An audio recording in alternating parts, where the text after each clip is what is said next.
realizar este devocional virtual para la gloria de Dios. Y me gustaría comenzar leyendo Apocalipsis capítulo 5, versículo 9 al versículo 13. Apocalipsis dice: digno eres de recibir el rollo escrito y de romper sus sellos, porque fuiste sacrificado y con tu sangre compraste para Dios gente de toda raza, lengua, pueblo y nación. De ellos hiciste un reino, los hiciste sacerdotes al servicio de nuestro Dios, y reinarán sobre la tierra. Luego miré y oí la voz de muchos ángeles que estaban alrededor del trono, de los seres vivientes y de los ancianos. El número de ellos eran millares de millares y millones de millones. Cantaban con todas sus fuerzas: digno es el Cordero que ha sido sacrificado de recibir el poder, la riqueza y la sabiduría, la fortaleza y la honra, la gloria y la alabanza. Y oí cuánta criatura hay en el cielo y en la tierra, y debajo de la tierra y en el mar, a todos en la creación que cantaban.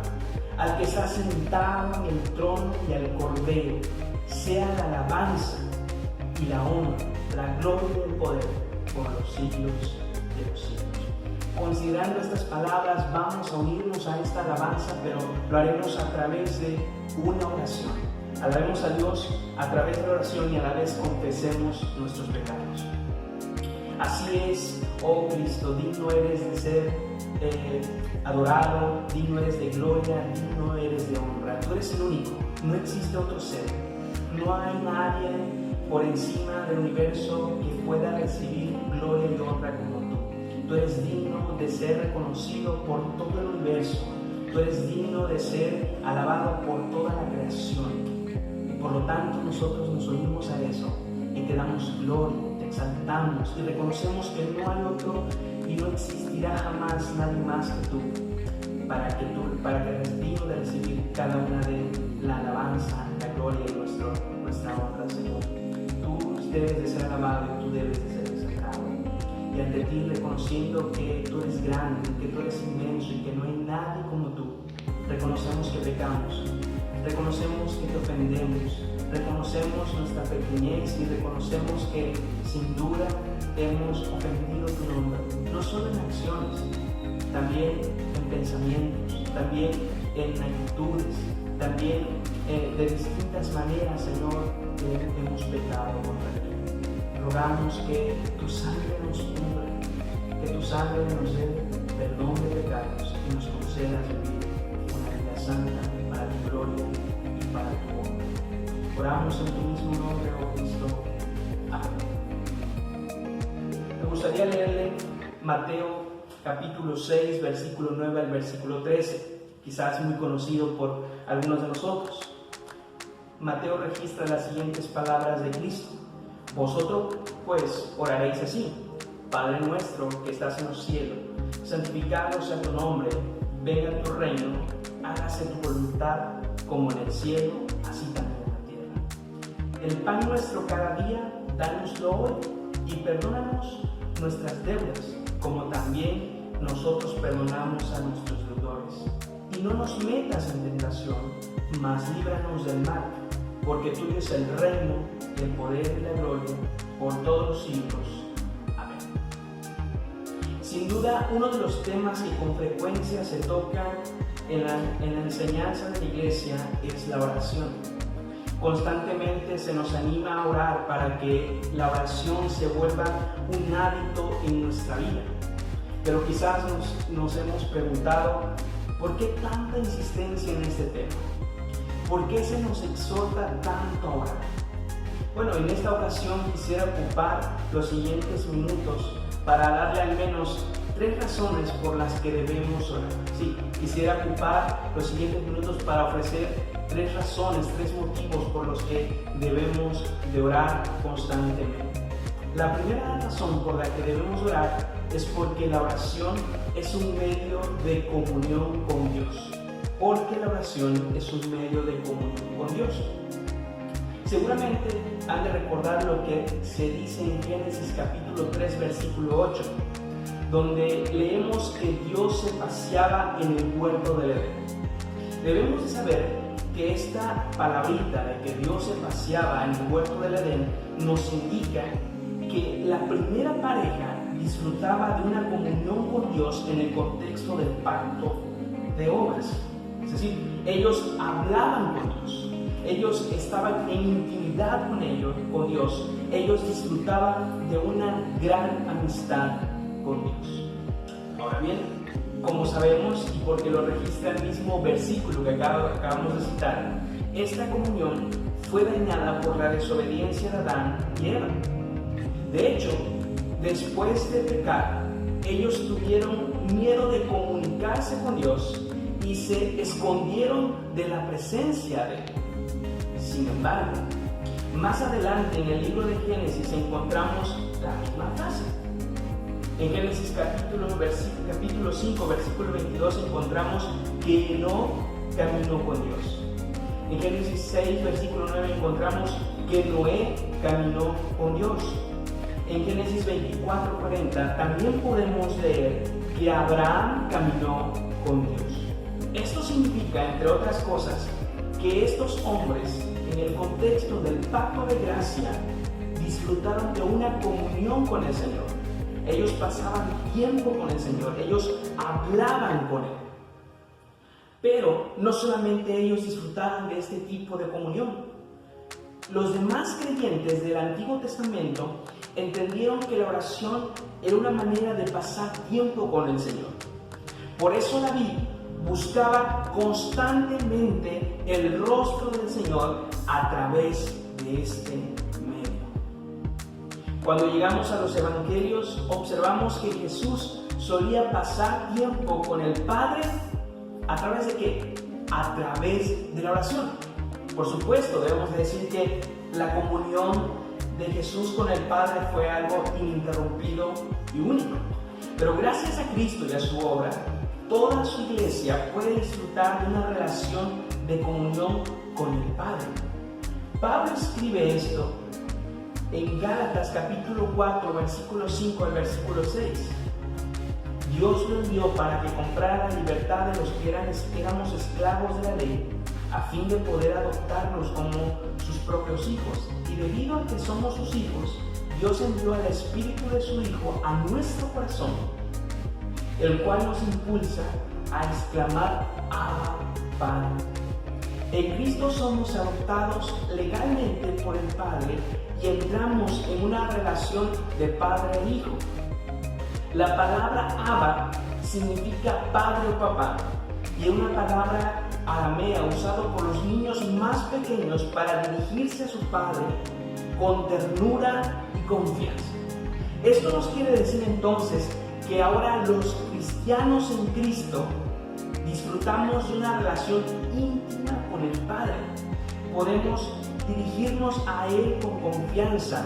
Tenemos acceso directo, acceso libre a su presencia. Y la oración, como comenta un pastor reconocido llamado Tim Keller, es la manera de sentir y apropiarse de este acceso y amor paternal. Entonces, debemos de orar sencillamente porque a través de la oración pasamos un momento a solas con el Señor del universo. Ahí podemos contarle nuestros miedos, nuestras tristezas, deseos y pedir socorro y dirección. Ahí podemos confesar nuestras luchas, fracasos y pedir perdón. Es un momento donde nos encontramos con nuestro Padre Celestial, que nos brinda apoyo, que nos consuela y que nos perdona. Es un momento, en otras palabras, o en sencillas palabras, de disfrutar de su compañía. ¿Cómo podrías aprovechar entonces este tiempo de estar en casa por la pandemia? Creo que una de las formas muy sabias por la que podrías ocupar tu tiempo sería orando o estando constante tiempo con Dios. De hecho, si hemos descuidado la oración, creo que el quedarse en casa es una oportunidad para retomar nuestra vida de comunión con el Señor a través de la oración. Así que disfrutemos de estar en comunión con Dios por medio de la oración. Decíamos que son 3 razones. La segunda razón entonces es que debemos orar porque a través de la oración Dios ha decidido hacer algunas cosas. La segunda razón por la que debemos orar es porque Dios ha decidido hacer algunas cosas a través de la oración. Como hemos estudiado en domingos anteriores, la Biblia nos enseña que Dios es incambiable. Sin embargo, este principio suele ser desalentador para algunos cristianos cuando lo relacionan con el tema de la oración. Algunos llegan a decir: ¿para qué orar si la oración no puede hacer nada? ¿Para qué orar si la oración no cambiará lo que Dios ha decidido hacer? Por otro lado, hay otros cristianos que parecen ignorar este principio y creen que la oración puede cambiar los planes de Dios. Lo cierto es que la oración sí puede cambiar las cosas, pero no puede cambiar los planes de Dios. Permítame explicar. Lucas registra las siguientes palabras de Jesús, Lucas capítulo 11, versículo 9 al versículo 10.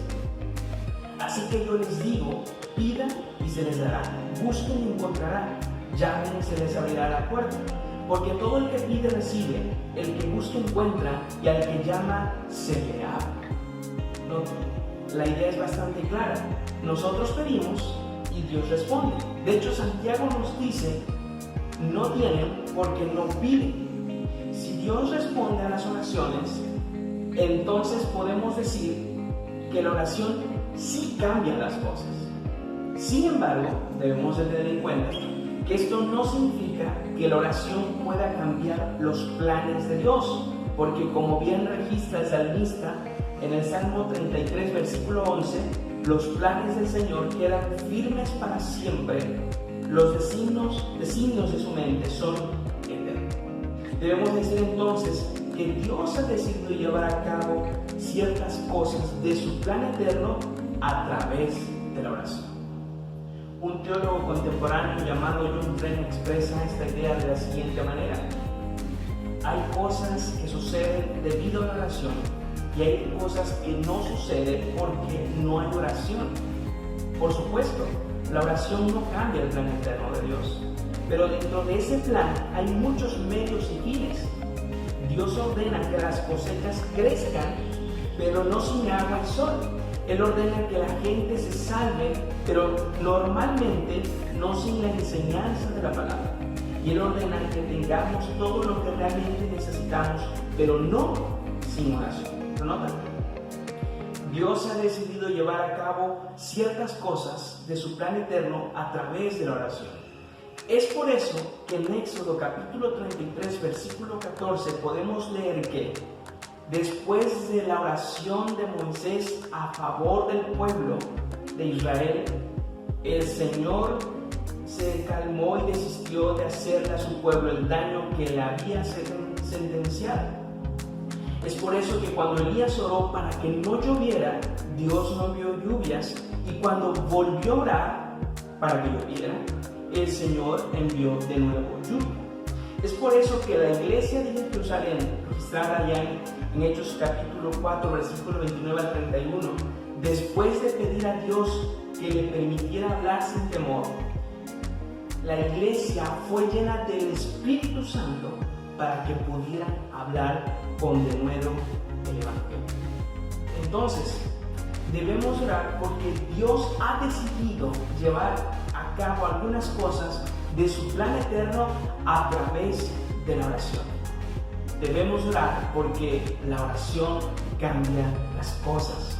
Esta razón entonces debe motivarnos a continuar orando e incluso, hermanos, debe movernos a hacerlo cada día más. Ante la presencia de esta situación en la que nos encontramos, debiéramos entonces seguir orando, porque si Dios ha decidido detener la pandemia a través de la oración, esto no sucederá sin ella. Entonces, oremos porque la oración puede cambiar las cosas. la tercera y última razón por la que debemos orar es porque sencillamente Dios lo ordena. En más de una ocasión, la Biblia nos exhorta a orar. Por ejemplo, Pablo le escribe a los Colosenses, capítulo 4, versículo 2, dedíquense a la oración, perseveren en ella con agradecimiento. Y también les dijo a los Tesalonicenses, 1 Tesalonicenses capítulo 5, 17, oren sin cesar. Así que la oración es una orden. En palabras del pastor ya fallecido Spurgeon, la oración no es opcional para el cristiano, es una exigencia. Así que la oración es parte de nuestra vida de obediencia a Dios. Pero seguramente nos podríamos estar preguntando o diciendo, pero si no tengo ganas de orar o no me da ganas de orar, ¿qué hago? Bueno, solemos hacer las cosas cuando queremos hacerlas. Sin embargo, esto no aplica a la oración. No tenemos o no tienes que esperar que tengas las ganas o el deseo para que ores. Solo hazlo y Dios, según su voluntad, hará que este deseo brote en tu corazón. Pero debes de saber, y esto es un gran aliento para nosotros que nos cuesta orar, que no estamos solo en este deber. Pablo registra en Romanos capítulo 8, versículo 26-27 lo siguiente: asimismo, en nuestra debilidad el Espíritu acude a ayudarnos. No sabemos qué pedir, pero el Espíritu mismo intercede por nosotros con gemidos que no pueden expresarse con palabras. Y Dios, que examina los corazones, sabe cuál es la intención del Espíritu, porque el Espíritu intercede por los creyentes conforme a la voluntad de Dios. Aquí está. Tenemos la confianza de que el Espíritu Santo obra en nuestros corazones y nos ayuda a orar. Así que oremos, porque el Señor, Creador, Salvador y Sustentador del universo, nos lo ordena. En obediencia a esto, dentro de nuestra lista de obligaciones cotidianas que estamos haciendo o que solemos hacer, la oración debe tener un lugar primordial. Oremos porque Dios lo ordena. Entonces, que al saber que la oración es un medio para estar en intimidad con Dios, que la oración, que a través de la oración Dios ha decidido hacer algunas cosas de su plan eterno y que la oración es un deber, nos mueva a orar. Anhelo en el Señor que después de ser bendecido con la palabra del Señor, nosotros como iglesia podamos seguir orando y oremos con pasión, oremos con gozo y constancia. Oremos. Gracias, Padre, porque a través de Cristo has abierto una vía directa, una vía de verdad con acceso libre, a través de la cual nos podemos acercar a ti. Y esta es la oración. Gracias porque sin duda has querido escucharnos. Tú mismo, el Dios del universo, desea escuchar las plegarias de su pueblo. Y te damos gracias por este gran medio de gracia a través del cual somos bendecidos. Gracias por este vehículo, por este instrumento a través del cual nosotros podemos venir y reconocer que tú eres nuestro Señor. Ruego, Señor, que tú bendigas a tu pueblo y que tú nos muevas a ser un pueblo de oración, un pueblo que ore, un pueblo que disfrute de estar en compañía contigo, un pueblo que entienda que tú has decidido hacer varias cosas de tu plan eterno a través de la oración, y un pueblo que ore porque reconoce que tú lo llamas ahora. Oramos en el nombre de nuestro Señor Jesucristo.